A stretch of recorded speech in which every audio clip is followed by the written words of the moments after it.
بسم الله الرحمن الرحيم. الحمد لله الأول فلا شيء قبله،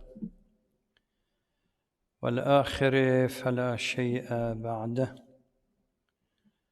والظاهر فلا شيء فوقه، والباطن فلا شيء دونه.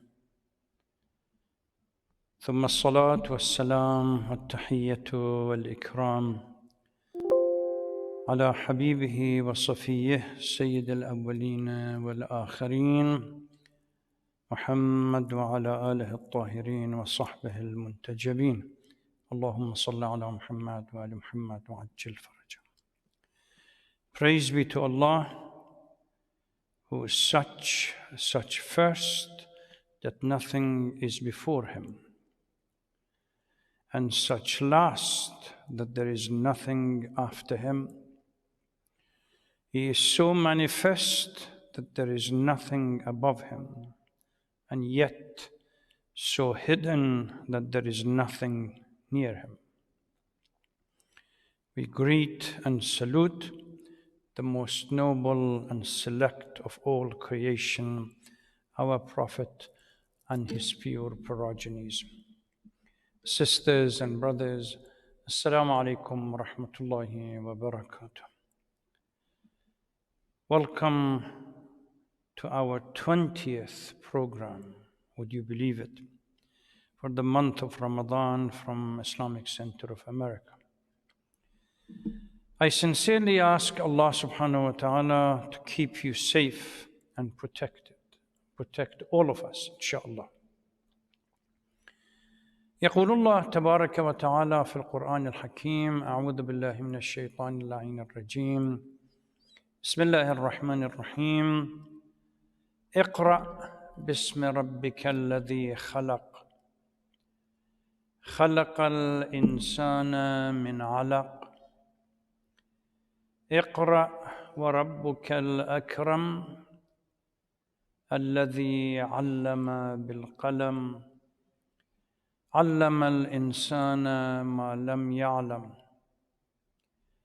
كلا إن الإنسان ليطغى أن رآه استغنى، إن إلى ربك الرجعى، أرأيت الذي ينهى عبدا إذا صلى، أرأيت إن كان على الهدى أو أمر بالتقوى، أرأيت إن كذب وتولى، ألم يعلم بأن الله يرى، كلا لئن لم ينته لنسفعا بالناصية، ناصية كاذبة خاطعة، فليدع نادية. We leave the rest two verses off. Read, recite in the name of your Lord who created humans from blood cloth. Read, and your Lord is the most gracious, who imparted knowledge by means of pen, taught humans what they did not know. Indeed, humans are rebellious once they deem themselves beyond need and self-sufficient. Surely to your Lord is the return. Have you seen him who forbids a servant when he prays? Tell me if he is on the right path and guidance, or bids piety. Tell me if he rejects the truth, faith, and turns away. Does he not know that Allah is watching? If he does not desist, we will seize him by the forelock, a lying, sinful forelock. So let him call the man of his counsel. We will call the guards of hell. Until the end, submit to the command of Allah prostrate and get closer to Him. Before I start tonight, being for a group of people, the 1st, the 19th, some people commemorated it yesterday, I want to take this opportunity and offer my heartfelt condolence on the anniversary of the 19th of Ramadan, the day after the al-Insan al-Kamil, the most perfect example of human being, was struck by the most evil beast that one could imagine.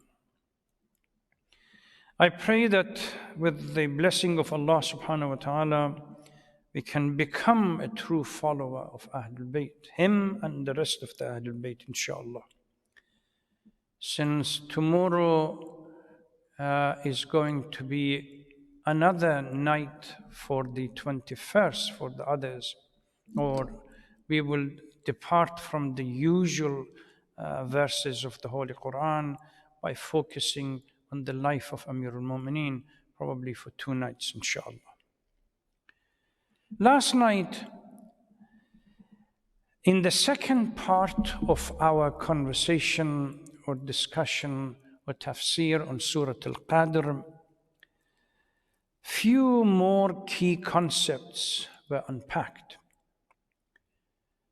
I touched briefly on the concept of Laylatul Qadr because the night before I have already spent some time on it, but gave little bit more space to cover the concept of Ruh within the verses, call it the usage, the linguistic usage or etymology within the Holy Quran.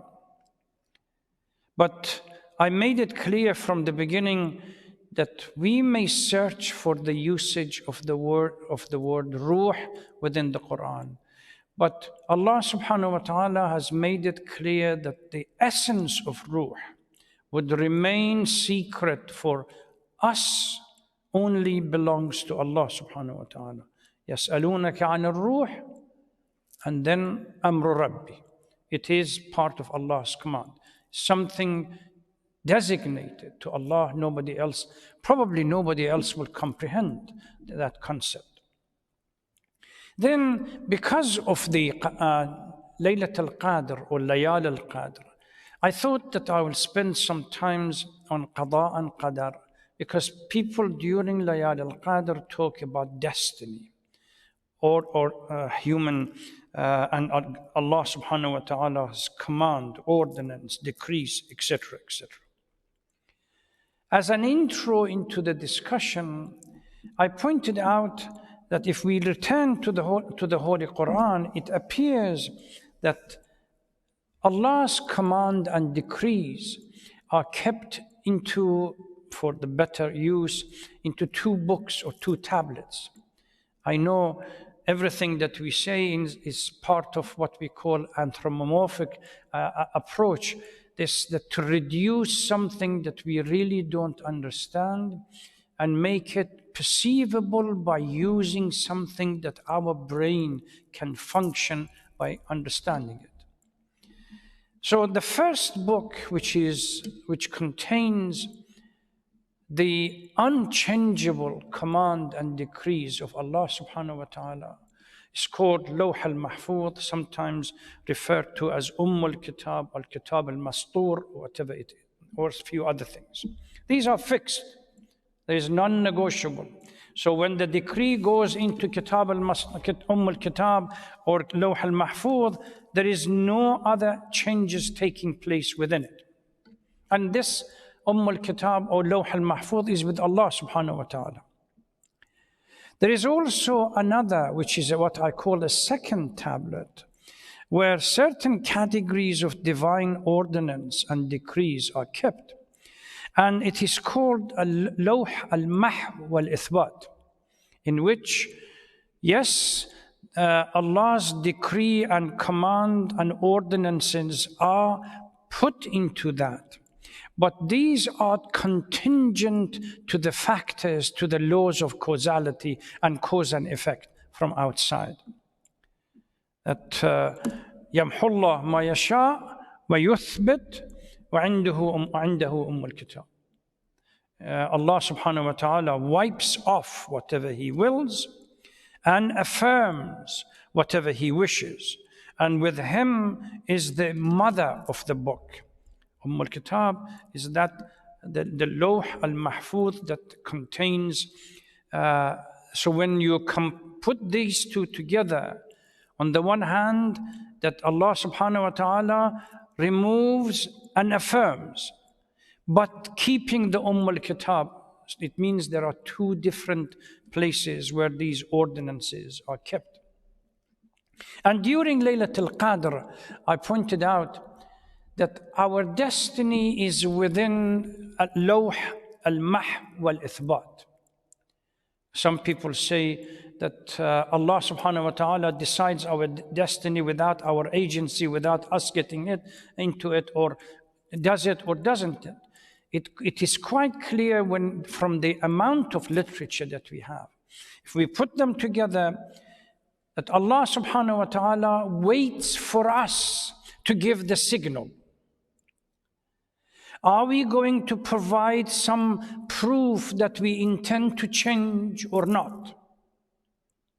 If not, after waiting for a couple of nights, so to speak, it will be sealed on the night of the 23rd.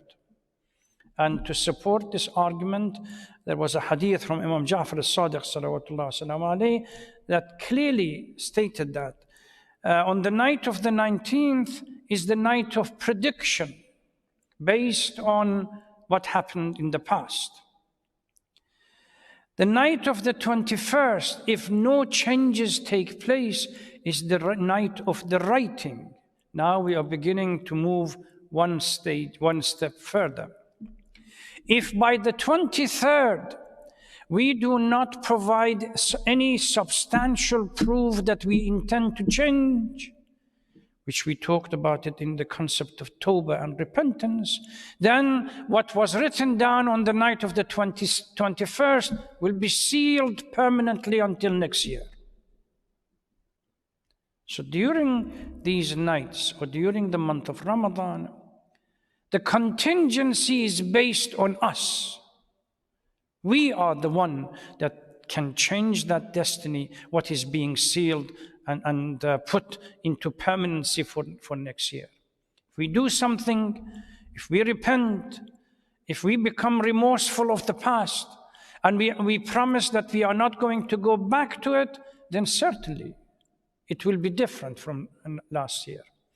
Otherwise, if waiting and no sign, no signal from us that we intend to change, even we go through fasting and at night, Turkish program or this program or that program, as if we are still outside the month of Ramadan, then there is no sign that we intend to change.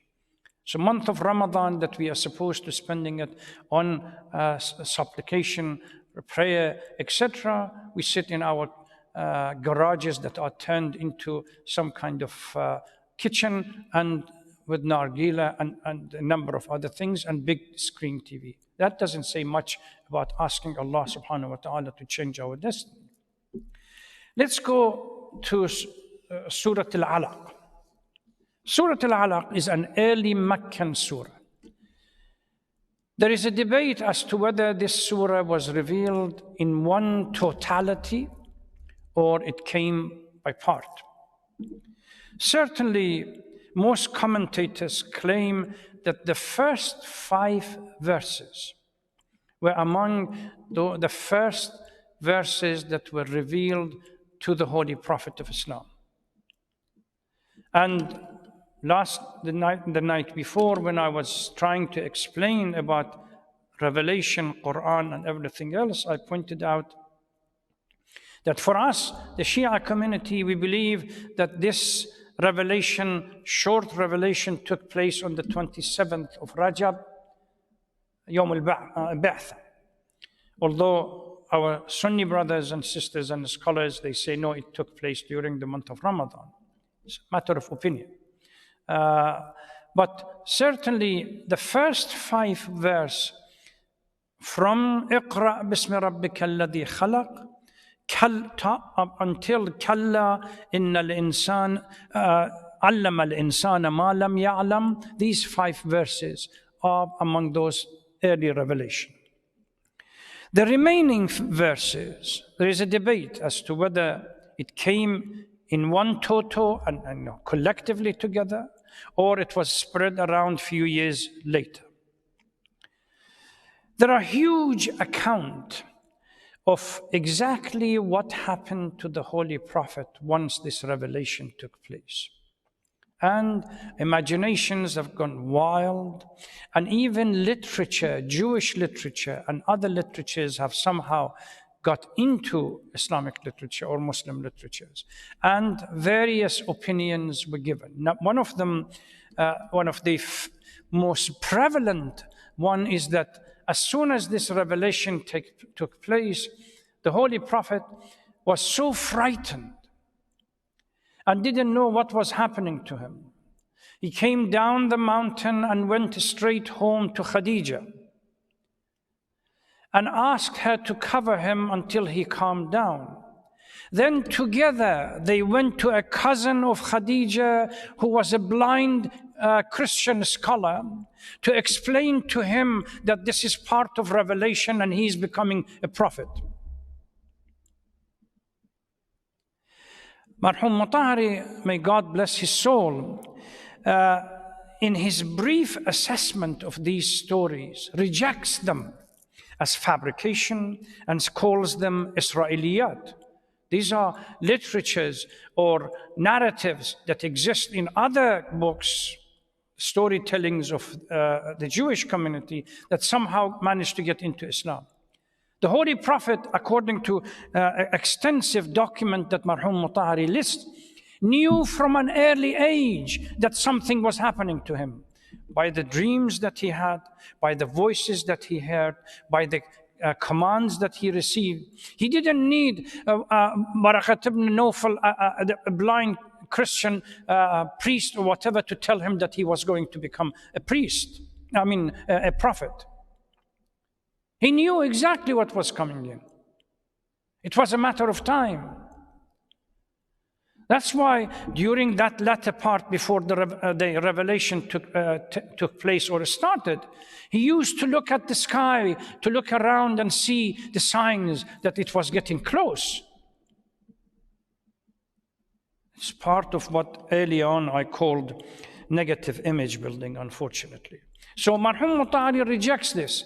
He says, we have ample proof from early age. Even there is a hadith from al-Mu'mineen Aisha that said way before that, he began to hear voices, see clear dreams, etc., etc. If somebody's for many years before the revelation take place, he hears and sees clear dreams, etc., etc., and then he reacts as if nothing has happened or had happened in the past, and you need the voice of Waraqat ibn Nawfal or somebody else to assure him that something unique is going to happen to him.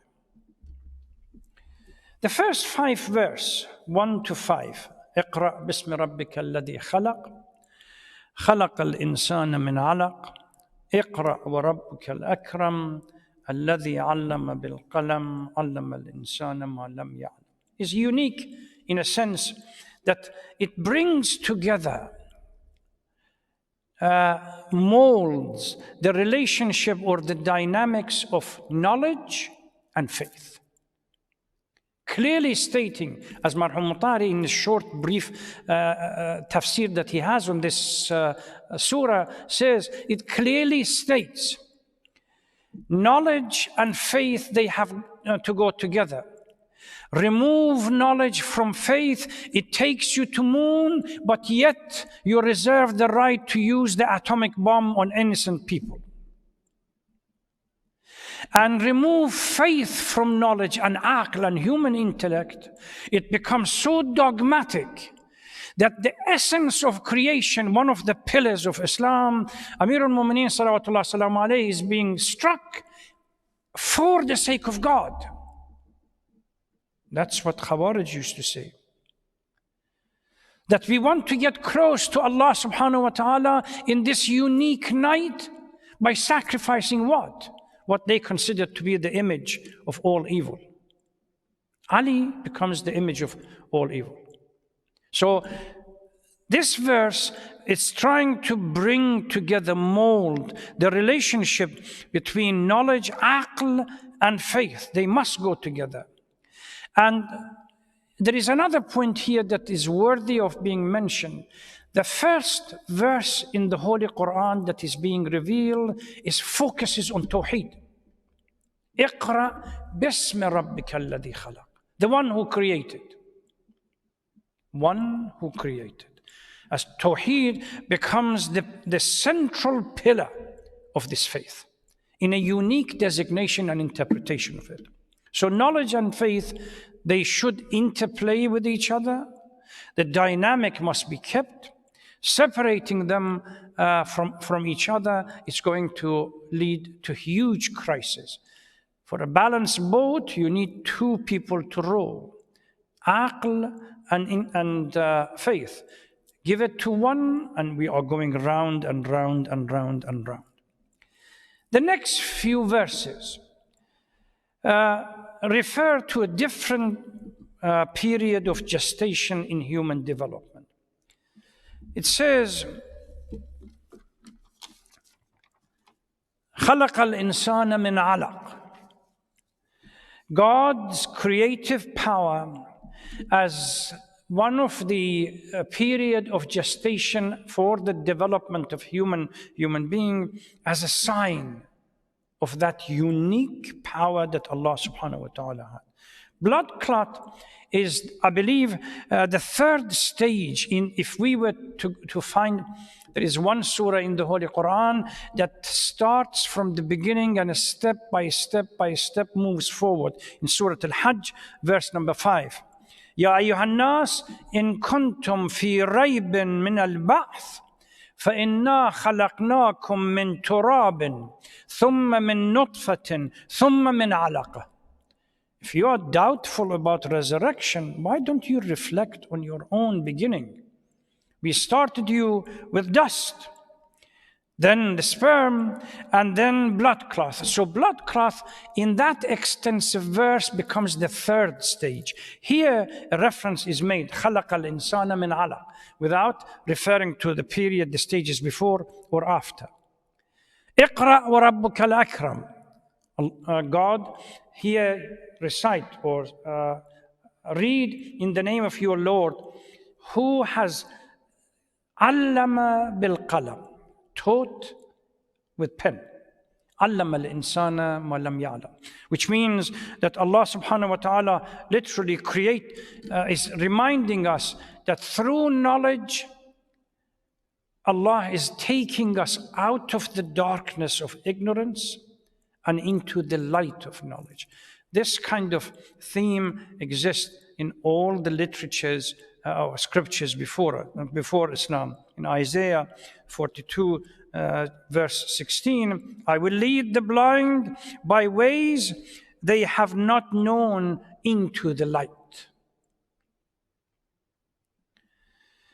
In 1 Peter 2, number 9, declare the presence of Him who called you out of darkness into light. So this notion that from any revelation, Allah subhanahu wa ta'ala reminds those people that become the recipient of those revelations, if you were to follow this revelation, you will be taken out of darkness of ignorance into the lightness of knowledge. Unfortunately, recent events clearly have proved that we are still, this dogma and ignorance prevails on the Muslim community. Now we go to verse number 6. Now there is a shift that here takes place. If we were to consider those 5 verses as the one that were revealed, that focuses on Tawheed, the interplay and the relationship between knowledge and aql, and how faith and aql, or faith and knowledge, how they should work together for the balance that they should create it. Now we go into a theme that we have heard that in the previous chapters that we cover. Kalla inna al-insana la yatgha an ra'ahu istaghna. Indeed, no, never. In fact, humans are rebellious. They begin to rebel once they deem themselves self-sufficient, and there is no need. Here, various verses reported to indicate about different things. So here we see that verse number 6 and 7 clearly states, uses the emphatic particle kalla, which we have seen in other verses in the Holy Quran, implying that despite all the facts available for humans, still humans are forgetful and rebellious, and rebel, and ra'ahu istaghna, once they become self-sufficient, which Quran points out to under different conditions that we have seen in other verses. And what is saying in this, it says that why can't they understand that even little bit of financial independence that they have, or some other, still they are dependent on Allah for their existence, yet they become forgetful. Once forgetfulness is compounded with self-sufficiency, we have the root of all the rebellious that take place in human history. Once we feel attached, God is dead. Long live us, the humans. With our intellect, that's the beginning of the crisis. Once the sacredness is removed from human connection or human life, that we become nothing more than material life around. Under this circumstance, we have seen various verses in the Holy Quran reminding us. Remember, we talked about this before, that Makki surahs focus on, as far as key concept goes, or key issues, Tawheed, Nubuwwah, and Ma'ad. Here, again, the verse goes back to one of those concepts. The only way that you can control ourselves from not going to go beyond to become rebellious is to remember that inna lillahi wa inna ilayhi raji'un, that ultimately we are going to go back to Allah subhanahu wa ta'ala. And over there, we are going, in the previous chapters that we have covered, we are going to pay for our account, or stand up and be accounted for what we have done. So return to Allah subhanahu wa ta'ala is something that we constantly, the hereafter, the accountability, is something that we really need to constantly be aware of. Verses 9 to 10, which is أَرَأَيْتَ الَّذِي يَنْهَى عَبْدًا إِذَا صَلَّى. There is, again, differences of opinion. Do these verses refer to a particular person, or they want to point out general schema of thing, and that particular person just becomes one example of it? أَرَأَيْتَ الَّذِي يَنْهَى. Haven't you seen the person that prevents others from doing good deed? We have seen this being repeated again as a theme in the previous chapters. They claim that this is reference to Abu Jahl. Again, we talked about Abu Jahl, the trio, the unholy alliance between Abu Jahl, Abu Sufyan, and Abu Lahab, that finally Abu Jahl was killed in Battle of Badr. Abu Lahab was killed after. Abu Sufyan remained to continue with his tricks and so on, and finally died during the Khalif Uthman's time. So Abu Jahl, not only he did not believe in any faith and God or the hereafter, he would not allow anyone to offer prayer particularly the Holy Prophet, when he came to the mosque, to Kaaba, to offer his prayer, he would challenge him. So here commentators have stated that these two verses are referring to Abu Jahl, preventing the Holy Prophet from praying near Kaaba. Allama Tabatabai has a comment here that regarding the prayer of the Holy Prophet, and even before the prayer was obligated, which was later on, but at least it clearly indicates that the Holy Prophet was Hanif, believing in one God, and the prayers that their family had received was used, and they prayed accordingly. Then he moves to other issues that I don't believe it's necessary at this stage to discuss it. أَرَأَيْتَ إِنْ كَانَ عَلَى الْهُدَى. This Abu Jahl, does he know, does he have the capacity to be able to discern whether somebody is on the right path or not? أَوْ أَمَرَ بِالتَّقْوَى, or the person is calling for taqwa. Does he have the capacity to judge whether the Prophet is guided or not? In Surah Al-Bayyinah and others, we talked about that these alliances, when they take place, they are not centered on some kind of a proof. They are simply there because they don't want the truth to come out and be exposed. Then passage 15 to 16, again, Abu Jahl is further admonished for not knowing that God is omniscient, that God is present and sees everything. أَرَأَيْتَ إِنْ كَذَّبَ وَتَوَلَّى أَلَمْ يَعْلَمْ بِأَنَّ اللَّهَ يَرَى. World is unpacking itself before Allah subhanahu wa ta'ala. He has absolute authority on everything that is happening. But Abu Jahl is blind. The heart is dead, stone. استحوذ عليهم الشيطان, as the verse says, فأنساهم ذكر الله. Like a mold, the shaitan controls them. And through this, that person or individuals completely forget their relationship with Allah subhanahu wa ta'ala.